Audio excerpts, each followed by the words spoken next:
Before the pyramids rose, before Stonehenge was carved, before the first cities of Mesopotamia thrived, on the far edges of the world, a people already carried a story older than time. Australia's first peoples hold the longest unbroken chain of human culture on Earth. Tonight, let us journey across 65,000 years of memory, through landscapes shaped by fire and sea, through songlines that stretch across the continent, through mysteries still whispered by the wind. This is not just history, it is the oldest story. Australia was not always an island.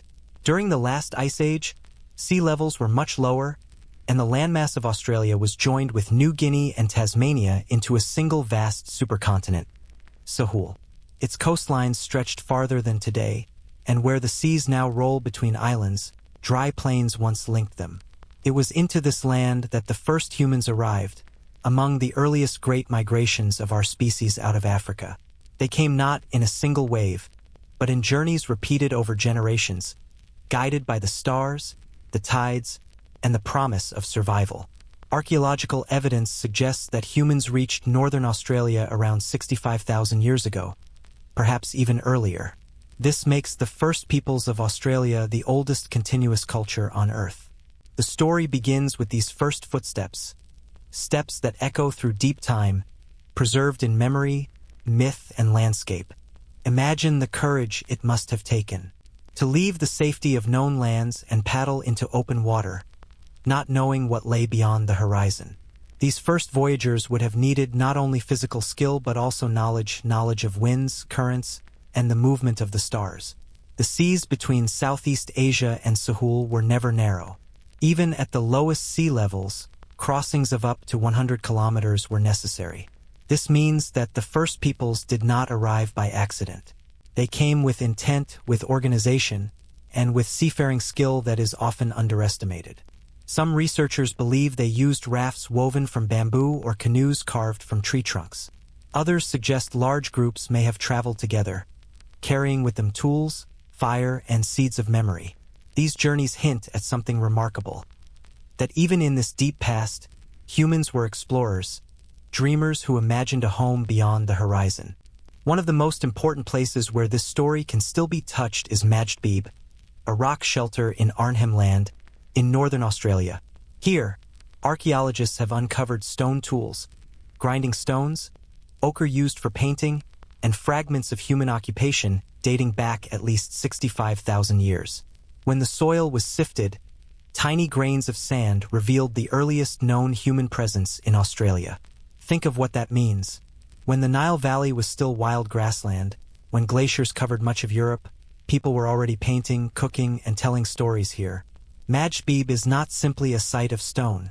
It is a doorway to humanity's oldest remembered chapter. What was life like for these first Australians? The land they entered was both abundant and unforgiving. To the north lay lush tropical forests. To the south stretched deserts where water was scarce. Megafauna roamed, giant kangaroos, wombats the size of small cars, and enormous flightless birds. To survive, the newcomers had to learn the rhythms of the land. They found food in yams and roots, in fish and shellfish, in the eggs of seabirds and turtles. They learned to hunt kangaroos with spears, to track animals across sand, and to gather plants that offered medicine as well as nourishment. This knowledge was not written in books. It was carried in memory, in story, in song. Over generations, these lessons grew into what we now call the dreaming, a way of understanding the land that blends myth and law, history and spirituality. Among the earliest traces left by the first peoples are the marks of fire. Unlike the destructive blazes we often imagine, Aboriginal fire management, sometimes called fire stick farming, was precise, deliberate, and deeply ecological. By setting small, controlled fires, they encouraged new plant growth, cleared hunting grounds, and reduced the risk of catastrophic wildfires. Over thousands of years, this practice reshaped the Australian landscape. Forests opened into grasslands, animal populations shifted, and the land itself became a vast, living map of human presence. And sometimes, we find the most haunting traces of all: footprints. In places like Lake Mungo, the sands preserve the imprints of people who walked there 40,000 years ago. Their toes still press into the ground, frozen in time, children running, hunters chasing prey, families moving together. To see them is to feel the closeness of lives lived so long ago, yet not forgotten. But there is also mystery. When the first peoples arrived, Australia was home to giants. The Diprotodon, a wombat the size of a rhinoceros, the Ginornis, a massive bird incapable of flight, and the Megalania, a monitor lizard longer than a car. Within a few thousand years, these creatures disappeared. Was it climate change that ended them as ice ages gave way to warming? Or did human hunting, combined with fire, push them beyond survival? Perhaps it was both. The memory of these animals may live on in Aboriginal stories. Some Dreamtime tales describe great beasts that once roamed the land, creatures of immense size and power.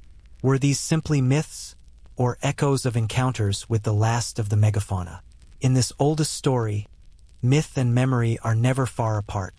Unlike Egypt or Mesopotamia, Australia's first peoples did not leave towering monuments of stone. Their monuments are different. Rock art painted in deep caves, sacred sites aligned with stars, stories that have been told without interruption for tens of thousands of years.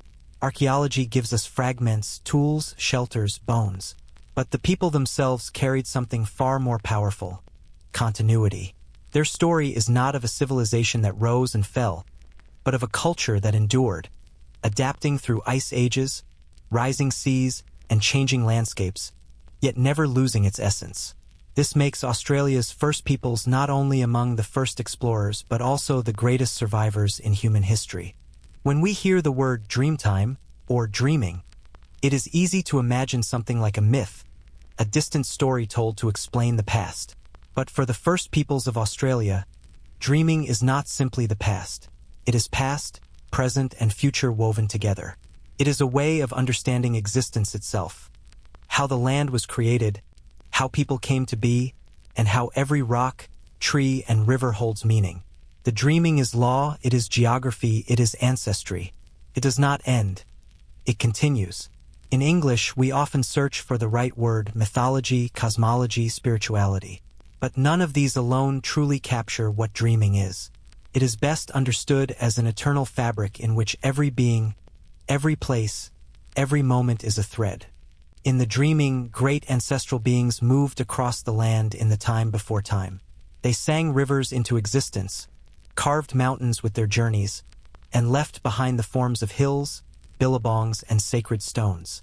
Some came from the sea, like the rainbow serpent, who shaped the rivers and filled waterholes with life. Others walked the desert, planting seeds of knowledge and law. Some flew across the night sky, their paths etched into the stars. These beings were not gods in the distant sense. They were ancestors, forever connected to the people who tell their stories. Their presence is still felt in ceremonies, in sacred sites, and in the songlines that map the land. Perhaps the most extraordinary element of the dreaming is the songline. Imagine a map, but instead of being drawn on paper, it is sung. Each verse corresponds to a feature in the landscape: a hill, a waterhole, a patch of desert. By singing the song, one can walk the land and never be lost. Songlines are more than navigation. They are law codes, genealogies, and sacred memory. They connect people across vast distances, linking one community to another, one region's dreaming to another's. Some songlines stretch thousands of kilometers, crossing deserts, rivers, and mountains, binding the continent together. To walk a songline is not only to travel through space but also to step into sacred time. Each verse is a reminder of the ancestors who shaped that place, of the obligations people carry, and of the continuity of the story. Dreaming is not abstract. It governs daily life. Marriage rules, kinship ties, and responsibilities are all rooted in dreaming traditions. To know who you can marry, where you may travel, or which ceremonies you must attend, all of this comes from the dreaming. Children are taught from a young age through story. A tale about an animal may sound simple, but beneath it lies instruction. Which plants are safe, which waterholes are sacred, which paths are forbidden. This intertwining of story and survival means that the dreaming is not just philosophy, it is practical knowledge coded into myth. A song about a bird might be a reminder of where to find food in a dry season. A legend about a serpent might warn of the dangers of disturbing a floodplain. Across Australia are countless sacred places, some obvious, others hidden. They may be a large rock outcrop, a cave painted with ochre, or a pool of water that never dries. Each is linked to dreaming stories. To disturb such places is to break the law. And here law is not only human justice but cosmic balance.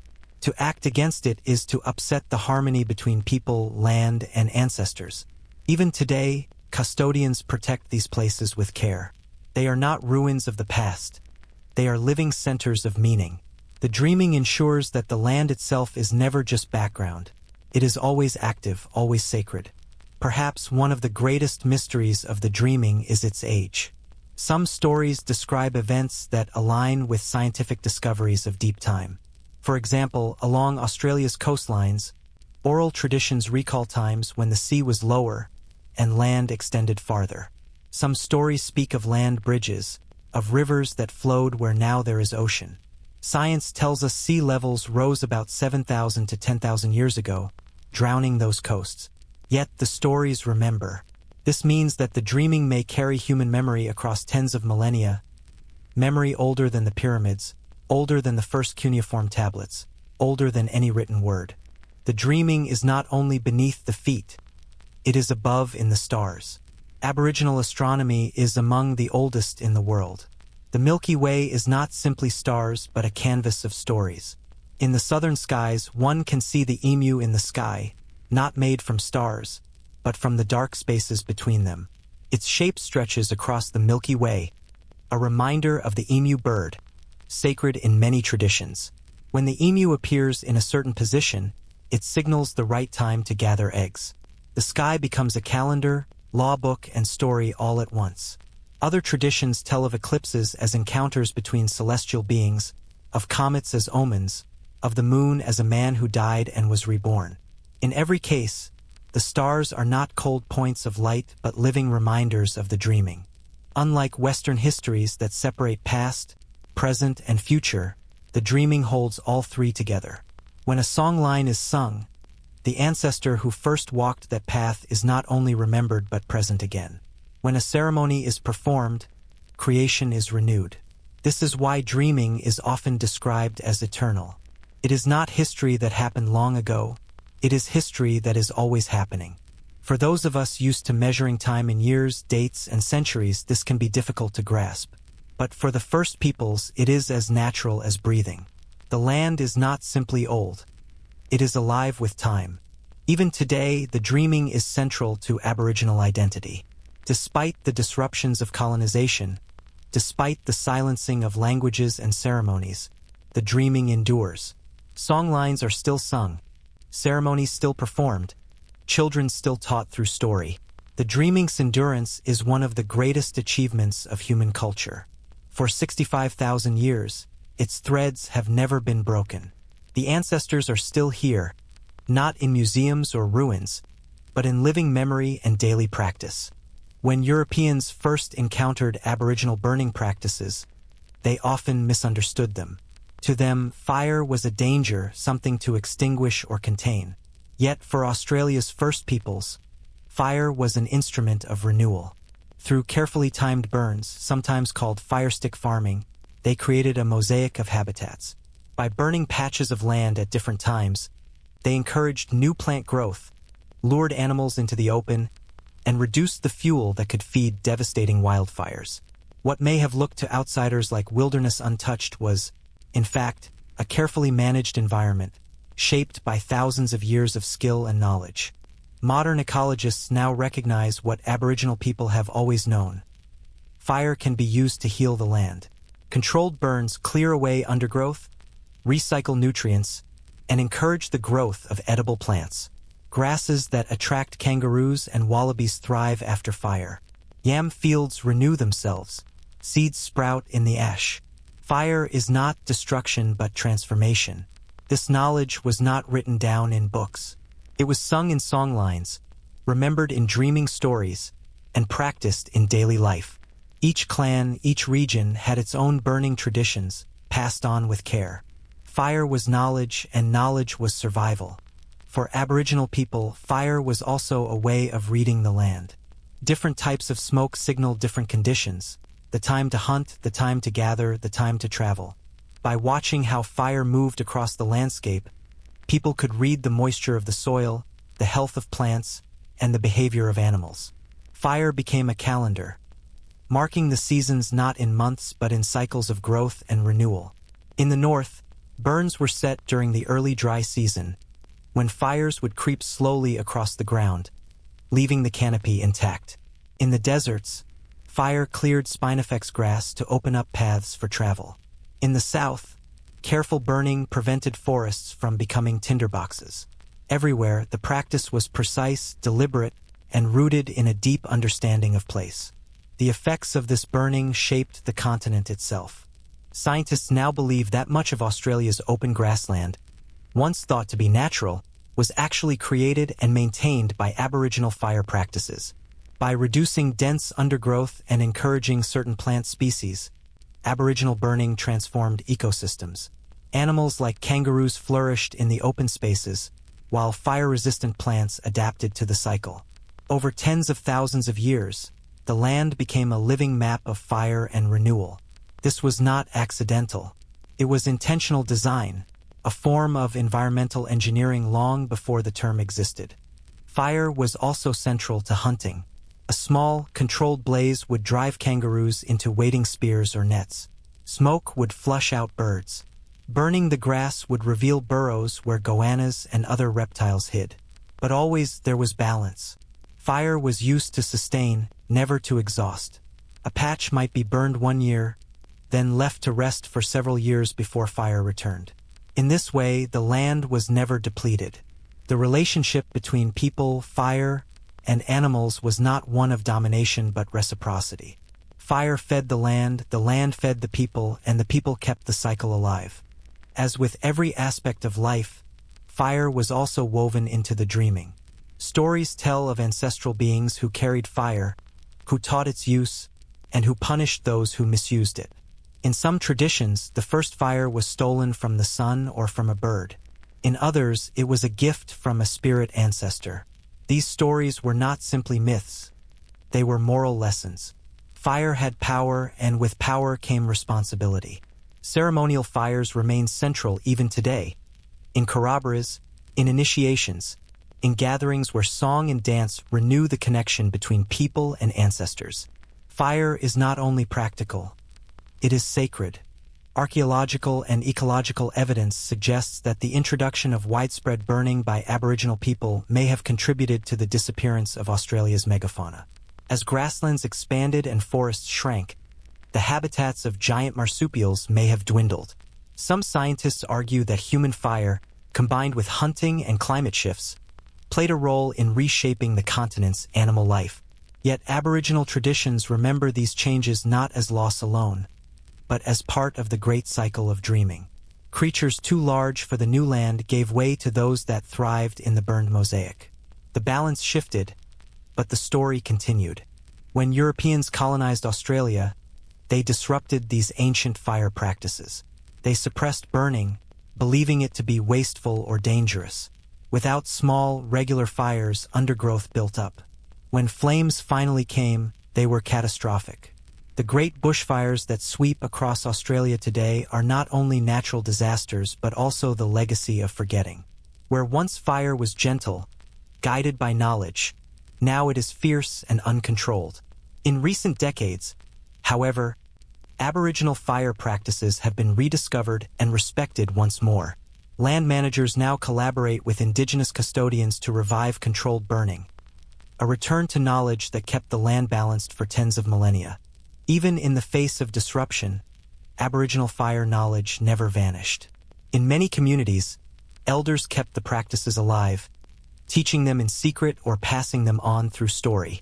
Today, as flames once more sweep across the land, their wisdom is recognized as essential.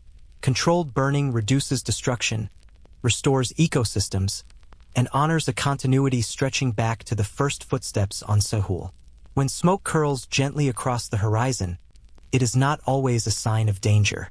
Sometimes, It is the voice of the ancestors, reminding us that fire can give life as well as take it. Long before writing, before carvings of kings or temples, there were tools.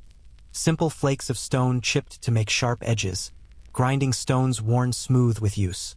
In Australia, some of these tools are among the oldest ever found anywhere in the world. The rock shelter of Madjedbebe has already told us of human presence 65,000 years ago. But there, archaeologists found not just evidence of fire and food, but thousands of stone tools. Each flake, each blade, is a trace of hands at work. Some tools were used to cut meat, others to scrape bark, still others to shape wooden spears. They are small, almost ordinary, but they are proof of continuity, of people adapting, learning, and thriving for tens of thousands of years. Among the most striking finds are grinding stones, some dating back 30,000 years. On these stones, seeds and roots were crushed into flour.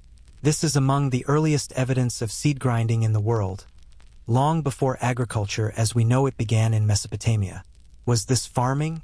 Not in the settled, city-building sense. But it was a form of food preparation so advanced that it reveals a deep understanding of plants and their cycles. The people knew which seeds could be ground, which roots could be baked, which foods would sustain them through lean seasons. In this way, the first peoples of Australia were not only hunters and gatherers but experimenters and innovators, finding ways to live in landscapes where others might not have survived. Perhaps the most astonishing evidence of engineering lies in the southwest, at a place called Budj Bim. Here, the Gunditjmur people created one of the world's oldest known aquaculture systems. For thousands of years, they built stone channels and ponds to trap and farm eels. The system stretched for kilometers, guiding fish into pools where they could be harvested year-round. Some of the structures are at least 6,600 years old, making them older than the pyramids of Egypt. This was no simple subsistence practice. It was complex engineering showing planning, cooperation, and mastery of the environment. Budj Bim is now recognized as a UNESCO World Heritage Site, a reminder that Aboriginal people were not only custodians of the land but also architects of its abundance. But stone was not only for tools and traps. Across the continent, certain stones and rock formations were, and remain, sacred. In caves and cliffs, ochre paintings and engravings tell stories of the dreaming. Some record the paths of ancestral beings. Others depict ceremonies, animals, or spirits that guard the land. To Aboriginal people, these were not decorations. They were acts of renewal. To paint was to keep the story alive, to connect the present with the ancestral past. A rock shelter was not simply shelter. It was a living archive, a place where land and memory met. Even individual stones could be sacred. A boulder might be the body of an ancestor turned to stone. A standing rock might mark the place where a great being entered the earth. These were not metaphors but truths. The land itself embodied story. One of the most hauntingly sacred sites lies in the dried bed of Lake Mungo, in southeastern Australia. Here, in shifting sands, archaeologists discovered two of the oldest known burials in the world. The first, known as Mungo Lady, was cremated and then buried around 42,000 years ago, the world's earliest evidence of cremation. The second, Mungo Man, was buried with care, sprinkled with red ochre, a mineral pigment often used in ritual. These burials show something profound, that even in the deep past, Australia's first peoples cared for their dead with ceremony and meaning. They had concepts of afterlife, of respect, of connection beyond death. To stand at Lake Mungo is to feel time collapse.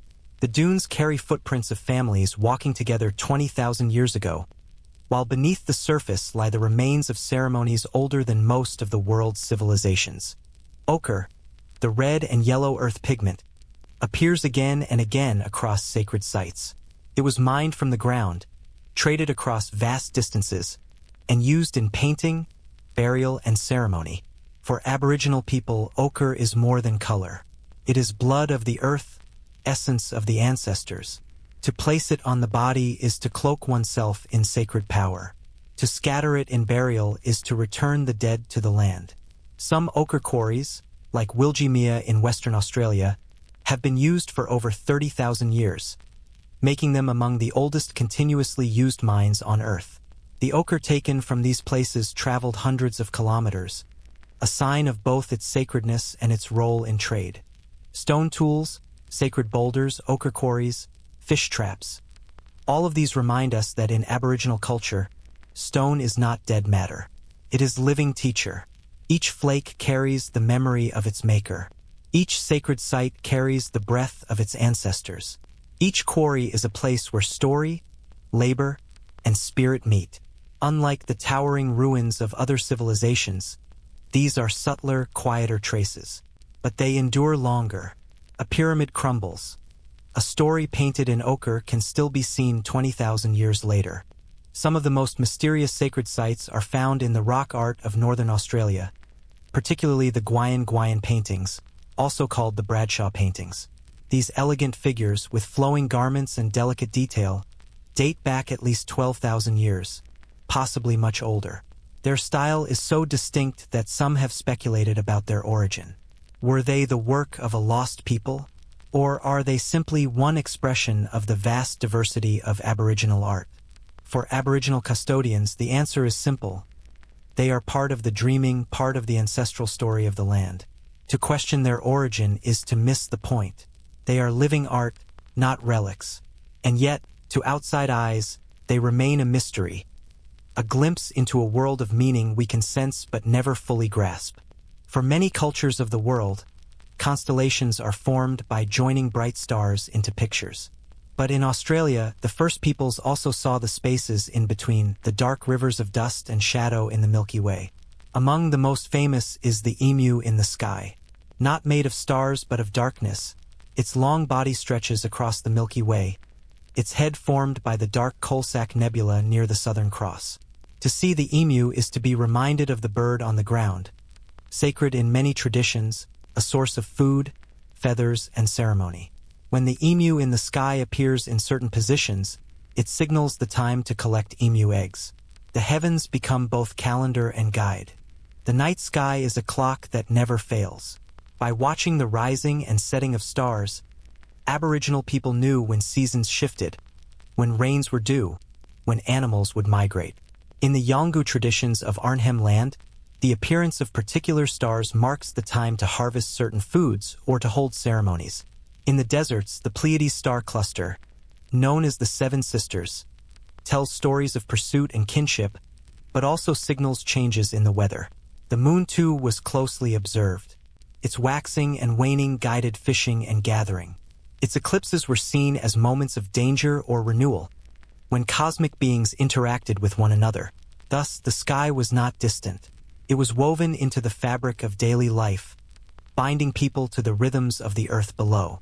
Across the world, cultures tell stories of the Pleiades, that small, glittering cluster of stars. In Greece, they were sisters pursued by Orion. In Japan, they became Subaru, the Gathering. In Australia, the First Peoples also tell of the Seven Sisters, but their stories are far older, stretching back tens of thousands of years. In many Aboriginal traditions, the Seven Sisters are pursued across the sky by a hunter. Their flight is marked not only in stars but in the land itself, where mountains and waterholes trace their path. These stories are not mere legend. They are law, teaching about kinship and forbidden relationships. They are geography, mapping real places onto the sky. And they are continuity. The same stars, the same stories told night after night, generation after generation. The rainbow serpent, one of the most powerful beings of the dreaming, is often connected to water, rivers, and creation. Some traditions also link the rainbow serpent to the Milky Way itself, a cosmic river across the night sky. In this vision, the stars are not only points of light but scales upon the serpent's back. The great band of the Milky Way becomes both a celestial and earthly river, joining sky and land in a single sacred flow. When people gazed upward, they did not separate heaven from earth. The two reflected one another, bound by story. Among the most remarkable aspects of Aboriginal sky knowledge is how it seems to preserve memories of geological events. Along Australia's coasts, oral traditions tell of times when the sea was lower, when land extended far beyond today's shorelines. Some stories describe islands that are now underwater, or journeys to places long drowned. Scientists now believe that sea levels rose dramatically between 18,000 and 7,000 years ago, flooding vast coastal plains. Yet in Aboriginal stories, we hear echoes of these events, passed on in oral tradition for millennia. This means the first peoples may hold the longest continuous record of sea level rise in human history, preserved not in writing, but in story and song. The sky was also a place of mystery and danger. Eclipses, when the sun or moon darkened, were often seen as powerful events, the result of cosmic beings in conflict. Comets, sudden streaks of fire across the sky, were sometimes feared as omens. Meteors could be messages from the ancestors, or signs that a spirit had crossed into the world. Each event was interpreted within the dreaming, not as random but as meaningful. The cosmos was alive, speaking to those who watched with understanding. Across Australia, there are stone arrangements that suggest astronomical knowledge. At Wurdi Yuang in Victoria, a circular stone arrangement built by the Wat Horong people may mark the setting positions of the sun at solstices and equinoxes. The stones align almost perfectly with the solar calendar, suggesting deliberate astronomical observation. Other sites may have aligned with stars or with seasonal markers. These are not monuments in the sense of Stonehenge, but they reveal a sophisticated awareness of the cycles of the sky. Star knowledge was not kept in secret alone. It was shared through ceremony, dance, and song. A performance might retell the story of a constellation, linking it to kinship obligations. A song might map the sky to a journey across the land. Through art, body paint, and song, the cosmos was renewed each time. In this way, astronomy was never separate from law or life. It was all part of the dreaming, practical, spiritual, eternal. Perhaps the most profound aspect of Aboriginal astronomy is that the sky itself is seen as a kind of country. Just as the land holds sacred sites, so too does the sky. The ancestors did not only walk the earth, they also travel among the stars. When someone passes away, their spirit may rise to the sky, becoming part of the Milky Way or joining a star. The heavens are not distant. They are kin, alive with presence. To look upward is to see not emptiness, but a community of ancestors shining back. 65,000 years ago, when the first footsteps touched Sahul, the world was colder. Ice sheets spread across northern lands, locking water into frozen walls. Seas were lower, exposing coastlines and vast plains that today lie drowned. Australia itself was larger. New Guinea and Tasmania were connected to the mainland. Rivers stretched farther, and inland lakes shimmered with water. It was a land of abundance, but also of extremes. Deserts already covered much of the interior, demanding resilience from those who crossed them. But the earth does not stand still. As the ice began to melt, the world entered a cycle of rising seas, shifting climates, and disappearing lands. Between 18,000 and 7,000 years ago, the sea rose by more than 100 meters. Entire coastal plains were swallowed. Islands formed where once there had been mountains. Shorelines crept inland, erasing old camps, hunting grounds, and sacred sites. Yet the people remembered. In stories told along Australia's coasts, there are accounts of lands that now lie beneath the sea. In the northeast, tales speak of islands that vanished. In the southwest, stories describe journeys across now-drowned plains. Scientists, mapping ancient sea levels, find that these stories align with geological fact. Oral tradition has preserved memory of coastlines that disappeared more than 7,000 years ago, perhaps the longest record of sea level rise in human history. While seas rose along the edges, the interior of Australia faced another challenge: drying. As the Ice Age ended, rainfall patterns shifted. Lakes that had once been full began to shrink. Inland seas evaporated, leaving salt pans and dunes. The people adapted. Where waterholes dried, they dug deeper. Where rivers vanished, they moved along songlines that led to new sources.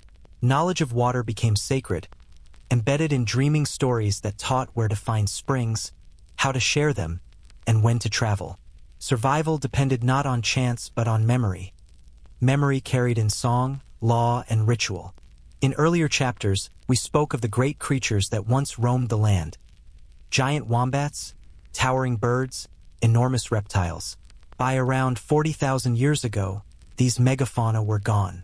Climate change played a part. As the environment shifted, habitats shrank. But human activity also left its mark. Burning reshaped the landscape, while hunting placed pressure on already stressed populations. Aboriginal traditions may carry echoes of these changes. Stories of giant emu-like birds or monstrous lizards may preserve distant memories of creatures that vanished in those early millennia. For the people, adaptation was constant. When one food source disappeared, another was found. When one landscape changed, the dreaming guided survival in the new. Fire, as we have seen, was central to life. But in a shifting climate, its role became even more vital. Burning allowed people to manage grasslands in times of scarcity, ensuring animals would come. It created mosaics of habitat that buffered against extremes. In the face of drying landscapes, fire was not destruction but stability. It was knowledge passed down, tested in cycles of plenty and famine. This wisdom helped communities endure when the land itself seemed to turn against them. Some dreaming stories tell of great floods, of waters rising to cover the land, of ancestors swept away or transformed into stone. In parts of Queensland, traditions recall inland seas spreading wide. In Victoria, there are stories of mountains nearly covered by water. To outside ears, these may sound like myth.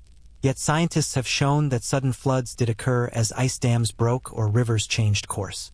Oral tradition may preserve eyewitness accounts of these events. Memories carried for thousands of years. Imagine a flood seen by an ancestor 10,000 years ago, retold through story, sung through generations, until it reaches today. That is the depth of Aboriginal memory.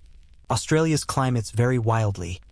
Tropical monsoon in the north, temperate forests in the south, vast deserts in the center. To survive across such diversity required not a single strategy but many. In the north, people adapted to seasonal rains, building shelters against storms and fishing in swollen rivers.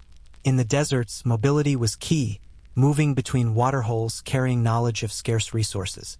Along coasts, fishing, shell gathering, and canoe travel provided abundance. Everywhere, survival depended on knowledge, law, and cooperation. No one could endure alone. Kinship and story ensured that responsibility was shared and resources respected. There were times when climate pushed survival to its limits.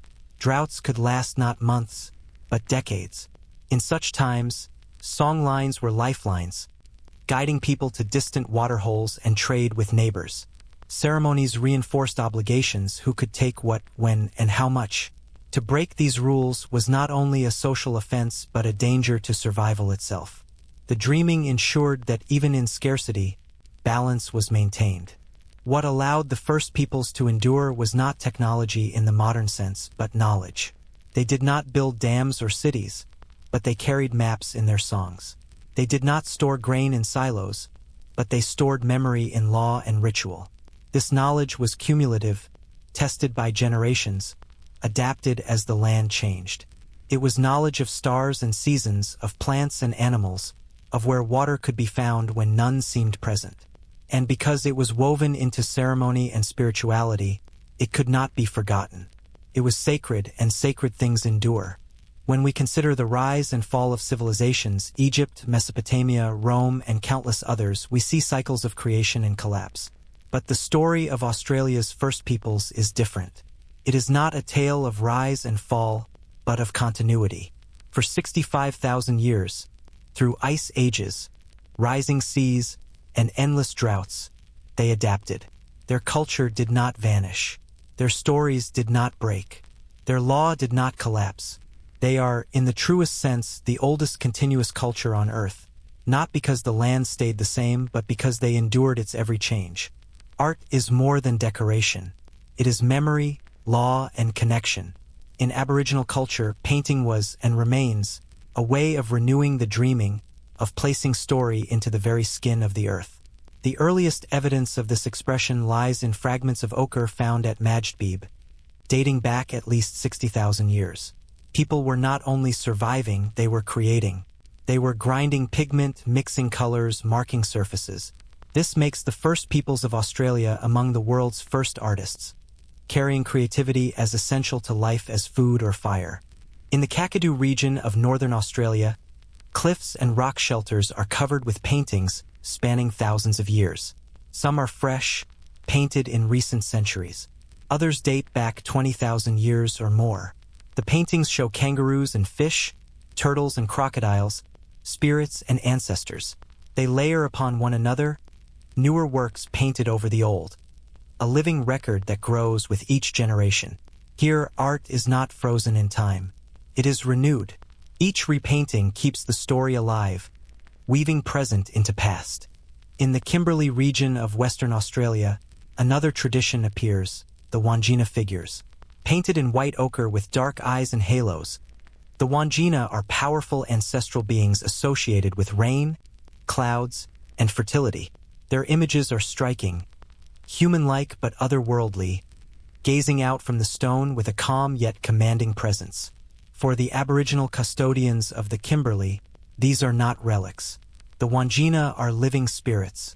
To repaint them is to renew their power, to keep the rains coming, to keep balance in the land.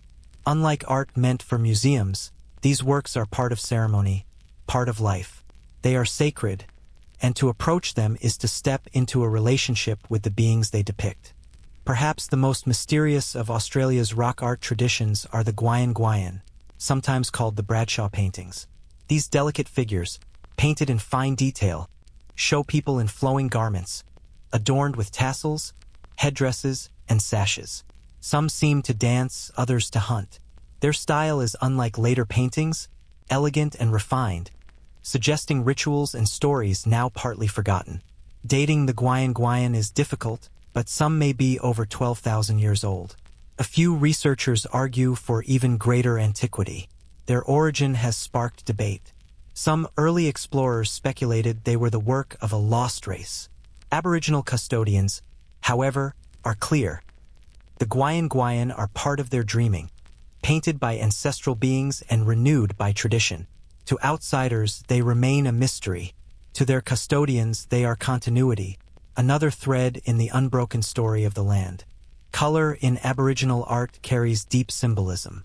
Red ochre often represents blood, life, and the earth. White is linked to the spiritual, to death and ceremony. Yellow may signify the sun, fertility, or sacred beings. Black marks the power of fire and the void. These colors were not chosen lightly. They were mined from sacred quarries, ground on stone pallets, mixed with saliva or fat. To apply pigment was to join body and spirit, to make the land itself speak. Even today, ochre is used in ceremonies, on faces and bodies, linking the living to ancestors across time. Like songlines, rock art was also a form of law and geography. A painting of a fish might mark a waterhole where fish are abundant, but also a place where ceremony must be observed. A figure of an ancestor might mark a boundary, reminding people of the obligations tied to that land. Art was never only representation. It was instruction, obligation, memory. The walls of caves were books, their stories read not in words but in lines, curves, and color. Unlike ruins or monuments, Aboriginal rock art was never meant to stand untouched for eternity. It was meant to be repainted, renewed, refreshed. A Wandjina fading from the stone would be restored, not to preserve art, but to sustain presence. A site would be repainted to ensure the story remained alive. This renewal reflects the Aboriginal view of time. Cyclical, eternal, never broken.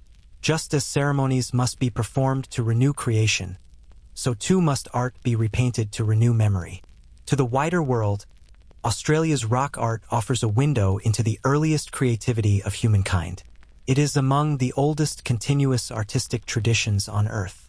Sites like Kakadu, Kimberley, and Arnhem Land are not only national treasures but global ones. Yet their meaning cannot be separated from the people who made them. For Aboriginal custodians, these are not ancient artifacts but living sacred sites. To preserve them is not simply a matter of archaeology. but of respect, law, and ceremony. Beyond caves and cliffs, Aboriginal art appears in carvings, engravings, and ground designs. At sites like Murujuga in Western Australia, petroglyphs number in the hundreds of thousands, spirals, animals, figures, all etched into stone. Some may be more than 30,000 years old. Even the land itself could be shaped into designs. Ceremonial grounds featured earth drawings, sand paintings, and arrangements of stone. These were ephemeral, meant to fade, only to be remade again when ceremony called. This balance between permanence and impermanence reflects Aboriginal philosophy. Stories endure not because they are frozen, but because they are constantly renewed. For Aboriginal people, law is not separate from story or from spirit. Law comes from the dreaming, the timeless realm where ancestral beings shaped the land and laid down the rules of life. The dreaming is not just myth. It is the ultimate constitution. It tells who can marry whom, who has rights to which land, who must perform which ceremonies, who can speak certain names, who must care for which sacred sites. Every action, from hunting to marriage to storytelling, is tied to these laws. They are not human inventions but obligations handed down by the ancestors themselves. To follow the law is not simply to obey society. It is to keep harmony with the cosmos. At the center of Aboriginal law is kinship. Kinship is more than family. It is a web that binds everyone in a community to everyone else. Each person belongs to a group, a moiety or skin group, often divided into two halves that mirror each other. These divisions regulate marriage. One must marry from the opposite side, never within one's own. Beyond this, kinship determines responsibility. A man may be obliged to teach his sister's children, while his own are taught by others. A woman may be responsible for certain ceremonies, while her kin care for others. Through this system, no one is without connection. Everyone is woven into the fabric, each thread dependent on the others. Different regions of Australia developed different kinship systems. In some places, society was divided into two moieties, two great halves.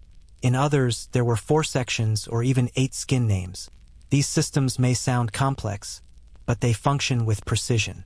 They ensure balance, prevent inbreeding, distribute responsibilities, and maintain harmony. A person's skin name tells not only who they can marry, but what relationship they have to others, who is a mother, who is a brother, who is a grandfather, regardless of biological ties. In this way, kinship extends beyond blood to create an entire moral universe. Law was not enforced through police or courts. It was enacted and renewed through ceremony. Initiation ceremonies marked the passage of youth into adulthood, teaching them the rules of law and the stories of the dreaming. Dances, songs, and body paintings carried the instructions of the ancestors. Sacred objects, often kept hidden from the uninitiated, embodied the law in physical form. To see them, to learn their meaning, was to take on responsibility. Through ceremony, the law was not just told.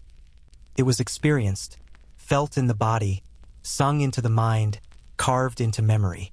Aboriginal law also carried punishments for those who broke rules. To marry wrongly, to trespass on forbidden land, to neglect ceremonial duty. These were not small mistakes. They were breaches of cosmic order. Punishments could be severe. In some traditions, spearing or physical penalties were used to restore balance. In others, banishment or shaming might be applied. Yet the goal was not revenge but restoration. Law was about maintaining harmony between people, land, and ancestors. When someone broke the law, the community acted to bring balance back. One of the deepest aspects of Aboriginal law is the principle of custodianship. Land is not owned in the Western sense. Instead, people belong to the land, and they have duties to care for it. Each clan has sacred sites, waterholes, or stretches of country entrusted to them by the dreaming. They must protect these places, perform ceremonies there, and teach their significance to the next generation. To neglect this duty is to break the law. For in Aboriginal thought, if ceremonies are not performed, if sacred sites are not cared for, the world itself may fall out of balance. Rain may not come. Animals may vanish. The law holds the cosmos together. In every community, Elders are the keepers of law. They carry the stories, they remember the ceremonies, they guide the young. To be an elder is not simply to be old, but to be wise, to have shown responsibility, to have learned the teachings of the dreaming. Elders speak with the authority of the ancestors, for they hold the continuity of the law. In times of dispute, elders decide. In times of ceremony, elders lead. In times of change, elders ensure that adaptation does not break the thread of tradition. Aboriginal law also recognizes the roles of men and women as distinct but complementary. Some ceremonies are men's business, others are women's business. Some sacred sites are cared for by men, others by women. This division does not imply inequality but balance. Both are necessary for the law to function. Women carry knowledge of plants, of childbirth, of water sources. Men carry knowledge of hunting, of certain rituals, of sacred paths. Together, they uphold the law as a complete whole. Every dreaming story carries law. A tale of an ancestor who broke a rule and was turned to stone becomes a warning. A story of animals who fought over food becomes an instruction on sharing. Children hear these stories at bedtime, not as fables, but as law hidden in narrative. To learn the story is to learn survival, morality, and duty. In this way, law is never abstract. It is lived, told, and sung. Even through the upheavals of colonization, when Aboriginal people were displaced, silenced, and forbidden to practice ceremonies, the law did not vanish. Elders carried it in memory, whispering it in secret, holding it until it could be spoken again. Today, Aboriginal communities continue to practice their law, often alongside the systems of modern Australia. Native title claims, cultural heritage protections, and the revival of ceremonies all show that the law of the ancestors endures. Before Europeans ever saw Australia, Aboriginal communities had already built vast networks of exchange. Ochre mined in sacred places traveled hundreds, even thousands of kilometers. Stone tools from quarries appeared far from their source. Shells from the coast made their way into desert ceremonies. These were not isolated bands of people, but connected societies. Songlines not only mapped the land spiritually but also guided trade routes. Goods were exchanged, but so too were stories, songs, and marriages. This network was Australia's first economy, not driven by coins or markets, but by kinship, obligation, and sacred exchange. From around the 1600s, possibly earlier, visitors from the north began to arrive.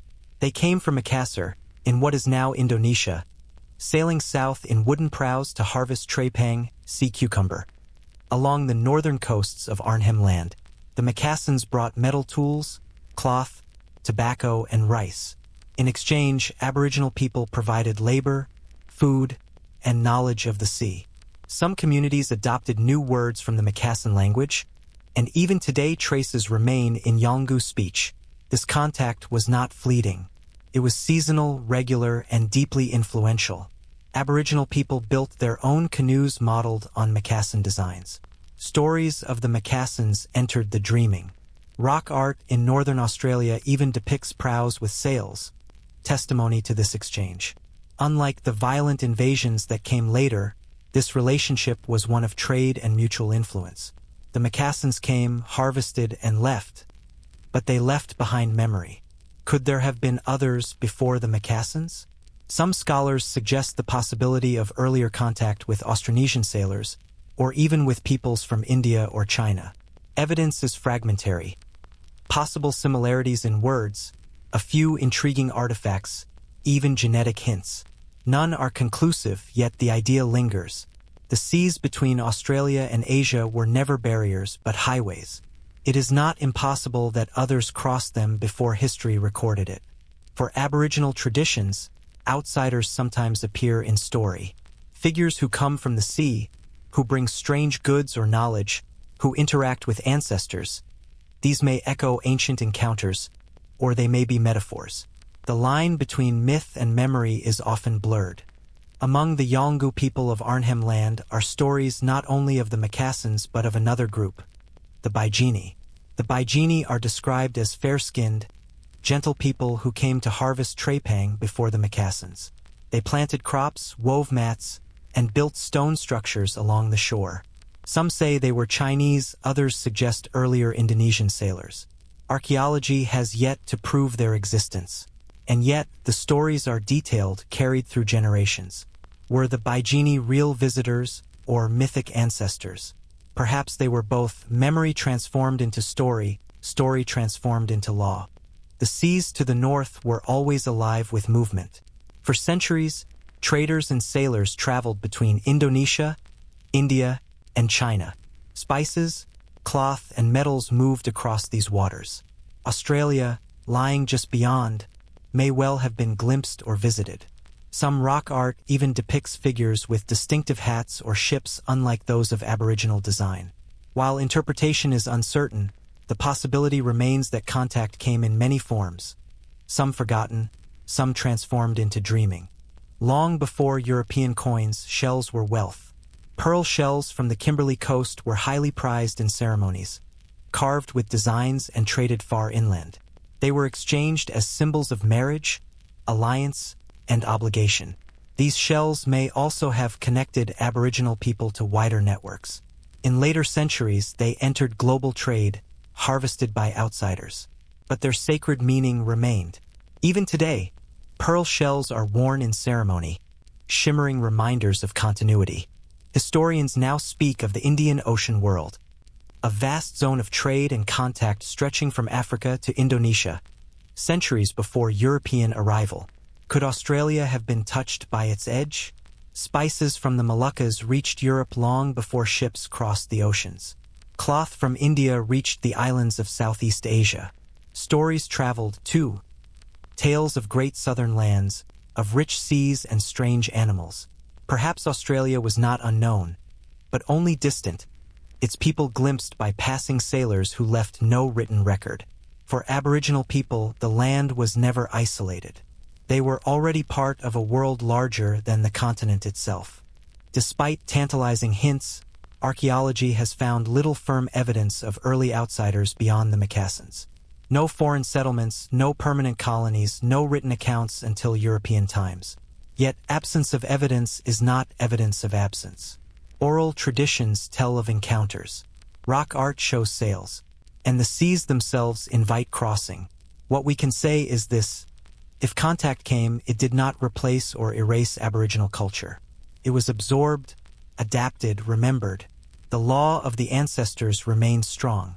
When Europeans finally arrived in the 17th and 18th centuries, they often assumed they were the first. They were not. Aboriginal people had already seen outsiders, already traded, already adapted. But the difference was profound. The Mocassins came seasonally, left peacefully, and respected the rhythms of trade. Europeans came with guns, settlements, and a desire to possess the land. The story after Cook would be one of dispossession and struggle. But before that storm, there was a quieter chapter. A time of trade winds and sails, of trepang and shells, of songs that remembered visitors from across the sea. In 1606, the Dutch navigator Willem Janszoon sailed along the coast of Cape York. Other Dutch ships followed in the decades after, mapping sections of the western and northern shores. Yet they did not settle.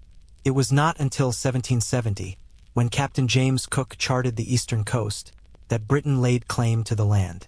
To Cook, this was terra nullius, land belonging to no one. To the first peoples, it was already rich with law, story, and obligation. 18 years later, in 1788, the first fleet arrived in Botany Bay and Sydney Cove. With it came convicts, soldiers, and settlers, the beginning of a colony that would spread across the continent.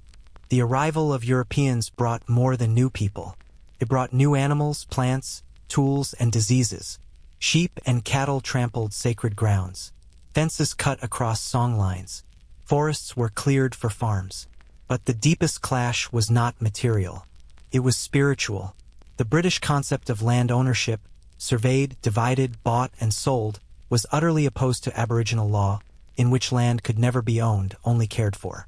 For the first peoples, this was not merely invasion. It was the breaking of cosmic order. Diseases like smallpox spread rapidly, devastating communities that had no immunity. Some estimates suggest that in the first decades, Entire populations were reduced by half or more. At the same time, settlers pushed outward, seizing fertile land, driving people from their country. Waterholes were poisoned, hunting grounds fenced. For communities tied to specific sites through dreaming law, to be exiled was to lose more than land, it was to lose identity itself. This dispossession was not accidental. It was systemic, driven by the hunger for land and resources. For the first peoples, it was a catastrophe unlike any before. Resistance came. Across the continent, Aboriginal warriors fought to defend their country. These struggles are now called the Frontier Wars, a long conflict that lasted more than a century. From Pemulwuy in Sydney to Jandamarra in the Kimberley, leaders rose to resist. Armed with spears, axes, and intimate knowledge of the land, they fought against muskets and rifles. They launched raids, ambushes, and acts of defiance. Though often outnumbered and outgunned, they fought for survival, not only of lives but of law and country. The frontier wars claimed tens of thousands of Aboriginal lives. Yet for generations, their stories were hidden from official history, their courage silenced. By the late 19th and early 20th centuries, colonial governments introduced policies of control and assimilation. Aboriginal people were pushed onto reserves, forbidden from practicing ceremonies, speaking languages, or visiting sacred sites. Children were taken from their families in what became known as the stolen generations. They were placed in missions or with non-Indigenous families, their identities stripped away. This was not only cultural suppression but cultural erasure, an attempt to sever the chain of memory. Yet even in silence, memory survived. Elders whispered stories. Ceremonies continued in secret. The dreaming endured underground, waiting for the chance to rise again. Despite the violence, the first peoples did not disappear. They adapted as they always had. New songs were created, incorporating the reality of colonization into the dreaming. Outsiders were woven into story, sometimes as destructive spirits, sometimes as part of the great cycle of change. Stories carried warnings about guns, diseases, and alcohol. Songs remembered massacres, ensuring they would not be forgotten. Even in the darkest times, law and story remained tools of survival. For much of Australia's colonial and national history, Aboriginal voices were excluded.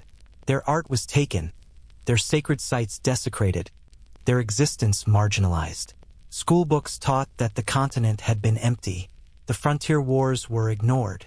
Aboriginal contributions were dismissed. This silence was not accidental. It was a deliberate forgetting, a way of erasing responsibility. Only in recent decades has Australia begun to acknowledge this hidden chapter, to name the massacres, to honor the resistance, to recognize that the continent was never empty. In the 20th century, Aboriginal activists began to demand recognition. They fought for land rights, for citizenship, for the return of children. The 1967 referendum marked a turning point, allowing Aboriginal people to be counted in the census. The struggle for land rights led to the 1992 Mabwa decision, which overturned the lie of Terra Nullius. Through art, literature, and ceremony, Aboriginal voices grew stronger.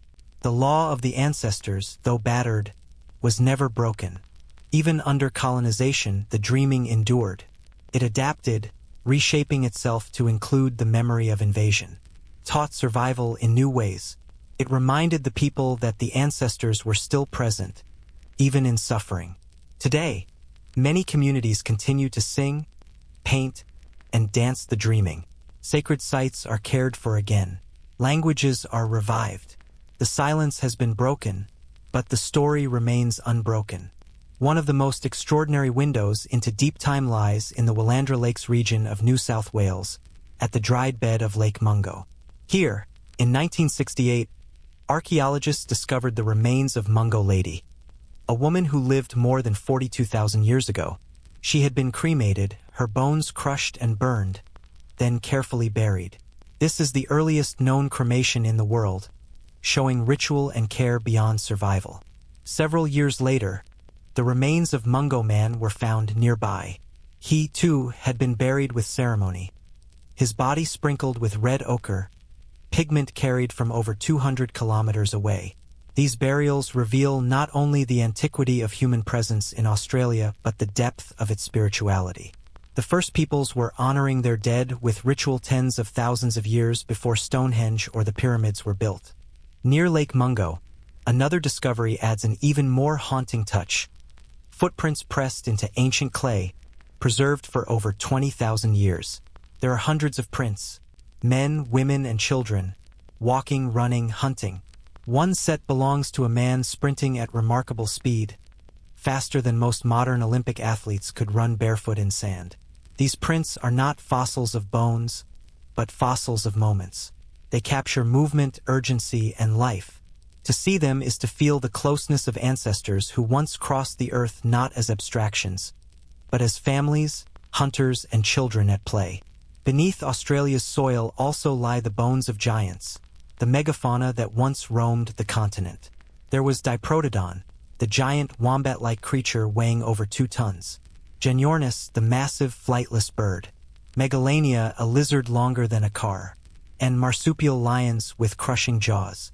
By about 40,000 years ago, these creatures had vanished. Why? Climate change at the end of the Ice Age certainly stressed ecosystems. But many scientists believe human hunting and burning accelerated their extinction. For Aboriginal people, stories of giant ancestral beasts still echo in the dreaming. Some tales of monstrous birds or lizards may preserve faint memories of these long-gone creatures, myths as echoes of real encounters. Across the continent, ochre quarries have been mined for tens of thousands of years. Beneath the soil, veins of red and yellow pigment were dug, carried, and traded across great distances. At burial sites, ochre was often sprinkled on the dead, connecting them to the earth's lifeblood. At Lake Mungo, the presence of ochre with Mungo Man suggests a spiritual act, honoring the body, preparing the spirit. Some quarries, like Wilgimia in Western Australia, are among the oldest continuously used mines on Earth, active for over 30,000 years. Beneath the soil, they are not only mines but sacred places, where pigment was drawn from the earth like memory itself. Modern science, too, has uncovered secrets beneath the soil. Genetic studies of ancient remains confirm what oral tradition has always held. Aboriginal people have lived on this continent continuously for at least 65,000 years. DNA from ancient bones shows direct ancestry to modern communities. Unlike other parts of the world, where populations were displaced or replaced, Australia shows remarkable continuity. The first peoples today are the direct descendants of those who first walked into Sahul. This scientific confirmation only echoes what Aboriginal law and story already knew, that their presence here is unbroken. Lake Mungo is not unique. Across Australia, burials reveal deep traditions of care for the dead. Some bodies were placed in caves, others in carved trees, still others wrapped in bark. In Arnhem Land, mummified remains were painted with ochre and stored in hollow logs. Each region had its own customs, but the meaning was the same: to care for the dead, to honor them, to ensure their spirits returned to the dreaming.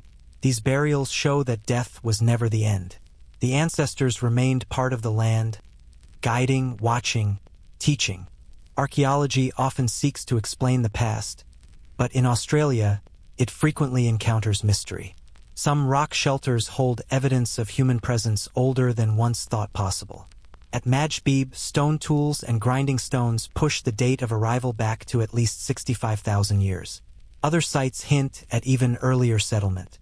Each new find rewrites the world's timeline, forcing us to see that the oldest living culture belongs to Australia's first peoples.